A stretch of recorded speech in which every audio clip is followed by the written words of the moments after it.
Banking crisis is not over. The crises don't happen all at once in one day.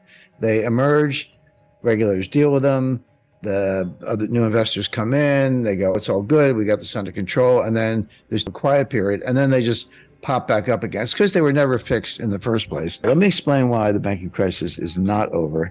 Jim Rickards emphasizes that the banking crisis is not over and points to historical examples to support his view. He recalls experiences from the 1997 to 1998 Asia-Russia LTCM crisis and the 2007 to 2009 global financial crisis, highlighting that crises don't happen all at once but evolve over time. Rickards explains that after a crisis emerges, regulators intervene, investors come in, and a quiet period ensues. However, this quiet period doesn't signify the end of the crisis.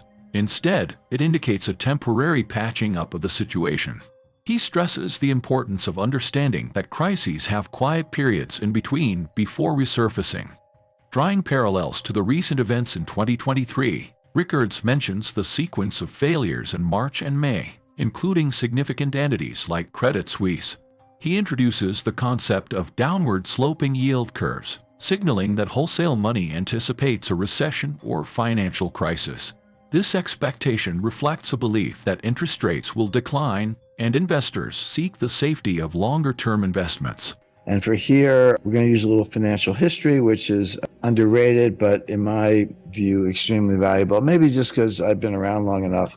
I'm kind of a magnet for trouble when it comes to this. My first banking crisis was the Herstatt Bank in Germany in 1974. You have to have been around a while to remember that one. That was a foreign exchange. That was a bank where, in those days, if you were in Germany and the US and you were doing foreign exchange trading and you sold, it was Deutschmarks because it was before the euro, if you sold for dollars, you would, or bought them rather, they would deliver the Deutschmarks to you in German time and then you would pay the dollars in New York time.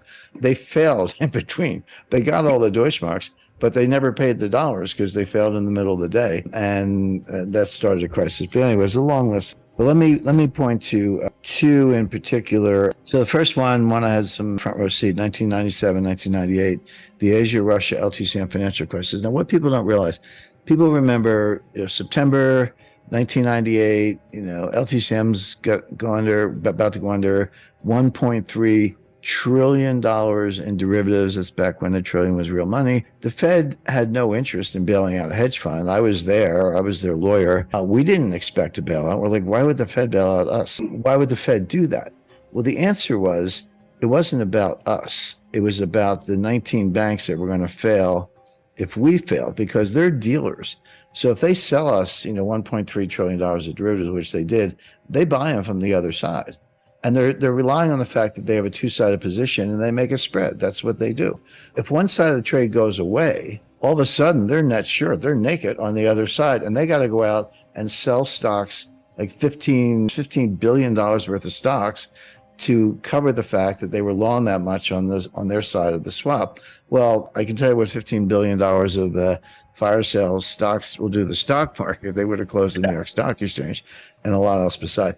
So technically, they were bailing us out. We got $4 billion in cash. I'll put the fire out. But they were really bailing out Wall Street. We lost the money. Wall Street put in the $4 billion, but then Wall Street owned it. And they got all their money back a year later, but they put out the fire. But here's my point. That didn't start in September 1998. That started in June 1997 in Thailand. Thailand had a run on the bank. Dollars were leaving the country. They had pegged the Thai baht to the dollar, and people panicked. They said, because money had been going in for resorts and casinos and what else, and everybody wanted their money back, taking the dollars out. The Central Bank of Thailand could not maintain the peg. They imposed capital controls, said no more dollars, and we're going to devalue the baht, which meant for a U.S. investor, all your money was worth a lot less. That then pretty quickly spread to Asia, and then it went to Korea. But here's the point. It entered a quiet period.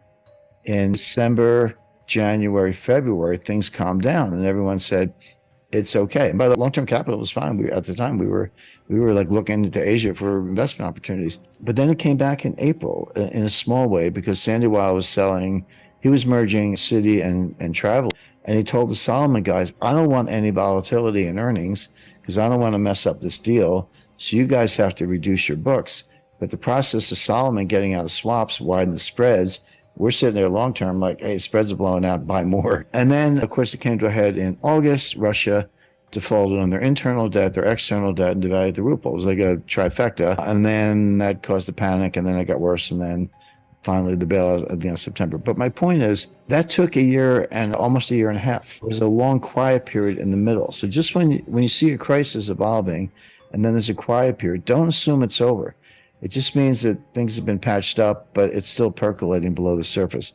The second one, of course, the 2007, 2008, 2009 global financial crisis. Now, what happened there? Everyone remembers September 15, 2008, midnight on a Sunday, Lehman Brothers files for bankruptcy, okay? That started in the spring of '07. HSBC reported lower than expected earnings because mortgage losses on subprime mortgages were higher than expected. And that's when Bernanke, actually is on the record in the March minutes of the FOMC, said this will blow over. Yeah, and then it kind of came to a head in August '07. That's when Jim Cramer and Aaron Burnett on CNBC goes, they know nothing. They know nothing. And Cramer was right. They actually didn't know anything. But the Fed cut the discount rate and they got the Fed funds rate. And then September, you remember all this, September 7, Hank Paulson's Treasury Secretary, he announced the Super Civ, special investment vehicle that was going to buy all the credit card receivables from all the banks with government money and then put them into a fund and work them out and all this stuff, which never happened, by the way. It was a dumb idea, but it never happened. But then in December 2007 into January 2008, what happened? The sovereign wealth funds bailed out the U.S. banking system.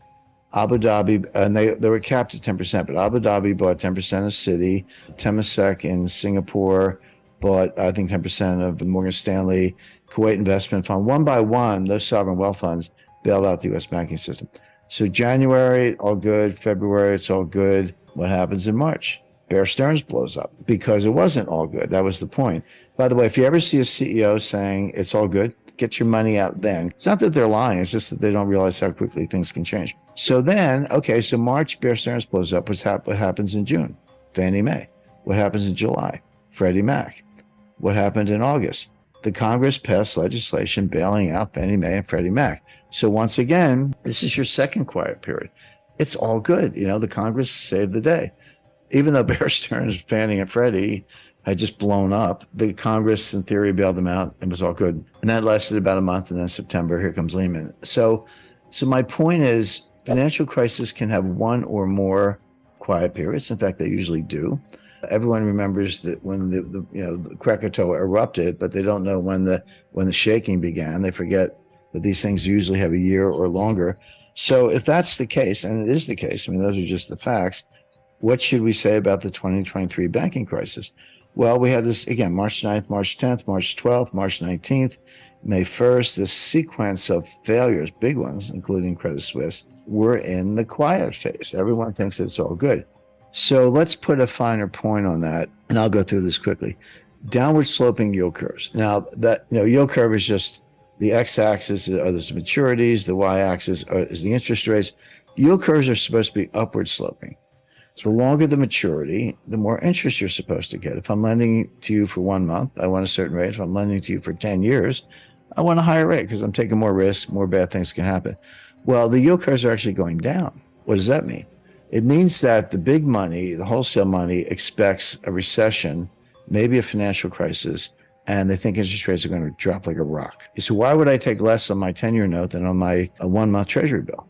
Well, the answer is I think that 4% on the 10-year Treasury note is going to look pretty sweet when rates hit 2%. So that's what the market is betting. So it goes back to collateral shortage, bill shortage, dollar shortage, shrinking balance sheets, liquidity. There's a whole global liquidity financial crisis coming. At the same time, there's this whole recession coming.